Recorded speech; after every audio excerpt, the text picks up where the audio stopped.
Ya teman, balik lagi sama saya dan di sini saya pakai PC lagi. PC bertemakan untuk gaming dan juga live streaming lah. Sebagai contoh yang ada di sini part-partnya. Dan di sini featuring dengan mereknya GameMax. GameMax dari segi power supply-nya, casing, fan-nya, serta dari segi CPU cooler yang ada di sini. Menggunakan 360 mm dari segi radiatornya.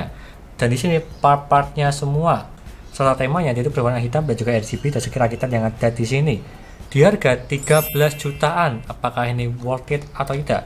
Kalau di sebelumnya saya tuh juga pernah membuat sih di 15 jutaan bertemakan full putih semua. Tapi kalau yang ini berwarna hitam RGB dengan spek yang sama menggunakan Core i5 Gen 13 13500 serta RX 6600 yang ada di sini juga. Dan cakep sih berwarna hitam RGB dari segi tampilannya. Dan sebelum saya jelaskan apa saja spesifikasi yang ada di sini dan juga mereviewnya, jangan lupa klik subscribe di pojokan bawah tuh ya. Tinggal diklik seperti itu. Lanjut yang pertama di sini seperti biasa saya menggunakan Core i5 Gen 13 untuk boxnya ini. Dia tuh memiliki 14 core, 20 thread. Sangat banyak sekali sih untuk yang ada di sini, tapi yang itu ya, ada yang performance maupun efisiensi. Tidak semuanya performance. Tapi gak masalah, dan apalagi untuk editing video maupun rendering ini udah sangat bagus sekali, memiliki banyak core dan juga banyak threadnya. Di harga 3,9 juta untuk yang ada di sini, Core i5 Gen 13, dan juga saya tancapkan di bagian dalam sini. Dan selanjutnya saya menggunakan mopo dari MSI MAG B660M Mortar DDR4. Meskipun masih DDR4 nggak masalah juga, yang dimana dia tuh di harga 2,7 juta untuk moponya. Seperti contoh yang ada di sini, tipenya tersebut yaitu EMATEC dan juga bagus lah, banyak heatsinknya. Dan dia tuh juga bisa upgradeable ke depannya, udah support generasi ke-14 kalau pengen upgrade ya, ke 13 maupun ke-14, Core i7 maupun Core i9. Dengan moponya tersebut di sini udah bagus banget lah. Meskipun harganya agak mahal, tapi kalau misal opsi lain silahkan cari aja, harga di bawah 2 juta untuk B660M. Dan selanjutnya saya tuh menggunakan RAM ini, RAM dari Hyper Fury yang ada di sini, mereknya Kingston. 2x8GB 16GB berwarna hitam dan juga RGB. Di bagian sini penampakannya ya udah cukup sih, tapi kalau pengen lebih bagus saya akan cari yang 32GB. Untuk yang di sini di harga 700 ribuan untuk RAM-nya, dan jarang banget untuk mencari ini, udah sedikit lah stoknya. Kalau kebanyakan baik di mereknya XPG maupun di mereknya TIM, tapi kalau yang ini HyperX Fury udah agak sulit dicari dari segi mereknya. Dan juga penampakannya di sini yaitu RGB. Dan selanjutnya saya menggunakan ini GPU RX 6600 8GB dari XFX di harga 3,2 juta, udah cukup banget sih. Dari segi performanya itu memang sangat powerful, tapi dari segi dayanya terbilang ini irit. Dan juga pengujiannya lihat aja nanti di akhir video dari segi dayanya apakah boros atau tidak menggunakan ini RX 6600. Dan di sini penampakannya yaitu dual fan, ada backplate-nya, membutuhkan 8 pin power dari segi GPU-nya. Cakep sih, di harga terjangkau juga. Dan selanjutnya juga saya menggunakan SSD NVMe dari Phenom RX 512GB. Udah saya tancapkan di bagian dalam sini. Dia tuh di bagian heatsink mobonya supaya lebih dingin lah. Dan di sini di harga 550.000 ya, paling murah sih untuk mereknya SSD NVMe Phenom RX. Karena harga sekarang pada naik-naiknya semua dari segi SSD NVMe-nya. Jadi ya udah cukup 512GB. Dan selanjutnya saya tuh menggunakan CPU cooler dari GameMax S-Chill 360 ARGB, seperti contoh yang ada di sini 360 mm water liquid cooler yang ada di bagian depan sini. Di harga 1,2 juta lah untuk yang ada di sini, dia itu triple fan di bagian depan untuk mendinginkan Core i5 Gen 13. Apakah bisa mendinginkan atau tidak? Lihat aja nanti di akhir video dari segi pengujian suhunya. Dan juga tangan fan tersebut di bagian depan fan-nya ya. Yang dimana fan-nya saya matiin supaya tidak berisik dari segi pengambilan di perekaman ini, tapi RGB-nya masih hidup di bagian depan. Emang sengaja sih, untuk sementara saya matikan dulu. Dan juga di sini dia tuh logonya kebalik sih. Emang agak sulit sih kalau misalnya mau dipaskan di bagian depan untuk logonya, salahnya agak susah ditekuk. Jadi ya seperti ini aja, dia tuh emang agak kebalik dari segi logonya. Nggak masalah untuk yang itu, yang penting performanya dia tuh bagus.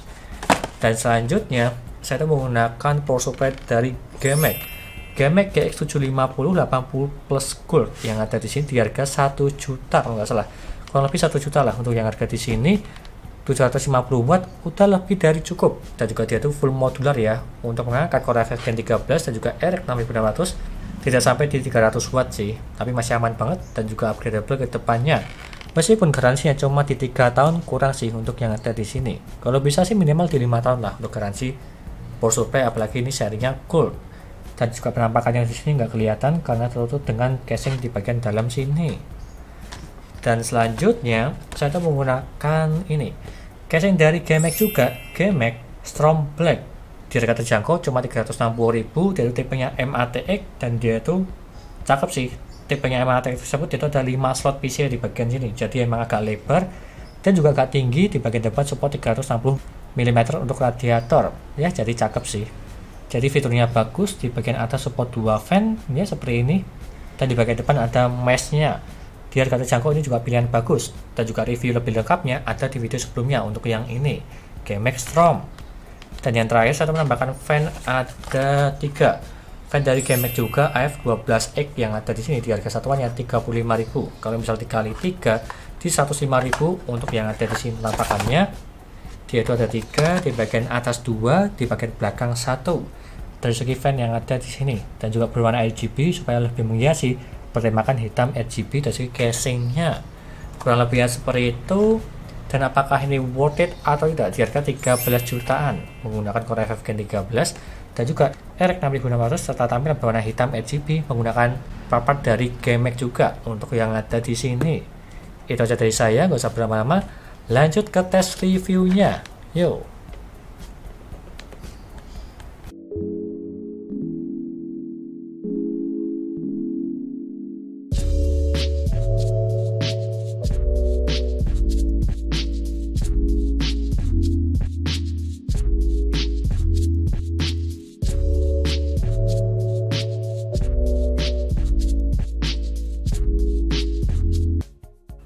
Lanjut yang pertama, dari segi suhunya menggunakan GMAX SI Chill 360 untuk mendinginkan Core i5 Gen 13. Untuk minimalnya mendapatkan di 32 derajat dan juga maksimalnya di 75 derajat. Terbilang ini dingin semua. Untuk minimalnya paling bawah 32 derajat, tidak ngapa-ngapain di desktop, diem aja, dan juga maksimalnya saya tes di Cinebench. Dan yang untuk paling tinggi cuma di 75 derajat, terbilang ini masih dingin untuk menghandle Core i5 Gen 13. Lanjut ke gaming. Yang pertama GTA 5. Settingan 1080p dan juga settingan very high mendapatkan di 187 fps. Terbilang ini lancar jaya. Dan juga ini bisa lebih fps-nya, bisa di atas 187 fps. Karena dari segi settingannya dia tuh mentok di sini. Dan apalagi kalau semisal di game GTA Roleplay juga masih aman lah untuk yang ini. Lanjut ke RDR 2. Settingan 1080p dan juga settingan high mendapatkan di 91 fps. Terbilang ini juga lancar. Settingan paling aman mendapatkan di atas 60 fps ya, ini sih settingan high. Kalau semisal di settingan ultra paling mendapatkan di 50 sampai di 60 fps. Jadi tergantung selera kalian, pilih settingan high atau settingan ultra. Lanjut ke Need for Speed Heat. Settingan 1080p dan juga settingan high mendapatkan di 112 fps. Ini pun juga aman, masih mendapatkan di atas 100 fps. Dan juga bisa sih kalau semisal di settingan ultra bisa mendapatkan di 60 sampai di 70 fps. Jadi tergantung selera kalian, pilih di atas 60 atau di atas 100 fps. Lanjut ke game Far Cry 6. Settingan 1080p dan juga settingan ultra dia itu mendapatkan di 104 fps. Ini pun lancar jaya.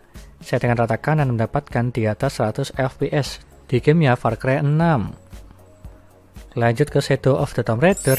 Settingan 1080p dan juga settingan ultra dia itu mendapatkan di 108 fps. Ini pun juga masih aman, masih mendapatkan di atas 100 fps di settingan rata kanan di gamenya Shadow of the Tomb Raider. Lanjut ke Assassin's Creed Valhalla. Settingan 1080p dan juga settingan ultra high dia itu mendapatkan di 79 fps. Ini pun juga lancar jaya. Settingan rata kanan mendapatkan di atas 60 fps. Dan kalau semisal mengejar di atas 100 fps, silahkan setting ke very high aja untuk yang ini, tergantung selera kalian. Lanjut ke Tom Clancy Rainbow Six Siege. Settingan 1080p dan juga settingan ultra dia itu mendapatkan di 290 fps. Ini pun juga lancar jaya. Gamenya terbilang ini ringan, sama seperti di game Valorant, dia tuh lebih ringan. Bisa mendapatkan di 400an fps lah untuk yang itu, kalau di game Valorant. Tapi kalau yang ini, Tom Clancy udah aman lah, di atas 200 fps. Dan lanjut ke dayanya. Untuk yang ini minimal yang mendapatkan di 69 watt.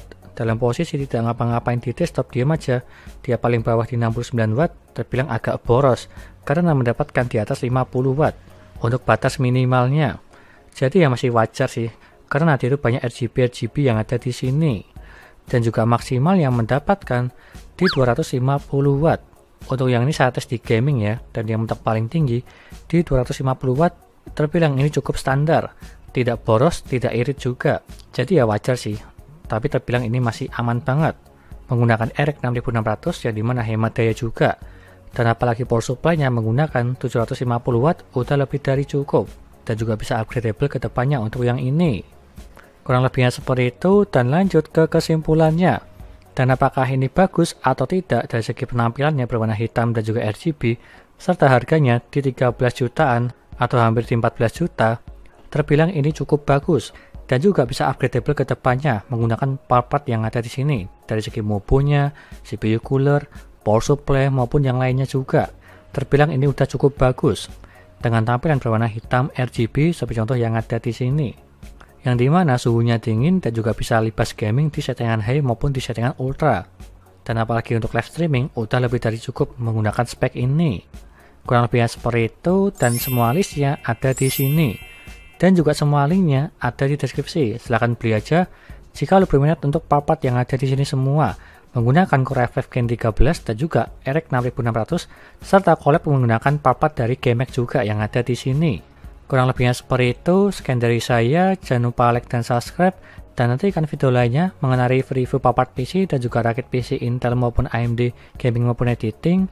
Dan juga jangan lupa share ke teman-teman kalian yang pengen rakit PC, tinggal DM aja. Terima kasih sudah nonton.